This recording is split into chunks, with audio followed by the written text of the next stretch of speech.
Interior start చేద్దాం అనుకునే వాళ్ళకి మోస్ట్లీ కామన్గా వచ్చే డౌట్ ఏంటంటే ఇంటీరియర్ని ఎప్పుడు అప్రోచ్ అవ్వాలి, సైడ్ విజిటింగ్కి ఎప్పుడు పిలవాలి.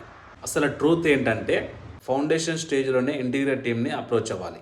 Walls and windows position fix అయ్యాక ఇంటీరియర్ వాళ్ళని అప్రోచ్ చేయనట్లయితే మన డిజైన్కి అనుకూలంగా ప్లానింగ్ అనేది పర్ఫెక్ట్గా రావడం జరుగుతుంది. ఈ బడ్జెట్ ఇంకా లేఅవుట్ మెటీరియల్ చాయిసెస్ అన్నీ ఎర్లీ స్టేజ్లో ప్లాన్ చేసుకున్నట్లయితే అనుకోని రివర్క్స్ ఇంకా ఎక్స్ట్రా కాస్ట్, డీలే అన్నీ అవాయిడ్ అవుతాయి. అయితే సైట్ విజిట్ ఎప్పుడు? ప్లాస్టింగ్ ఆల్మోస్ట్ కంప్లీట్ అయినాక ఎలక్ట్రికల్ పాయింట్స్ మార్కింగ్ అయ్యేటప్పుడు చేస్తే బెటర్.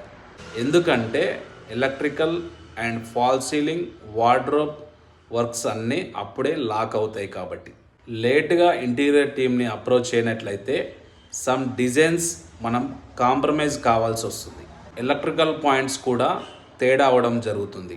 అంటే పొజిషన్స్ చేంజ్ అవుతాయి, ఎక్స్ట్రా వర్క్ ఇంకా ఎక్స్ట్రా మనీ అవుతుంది.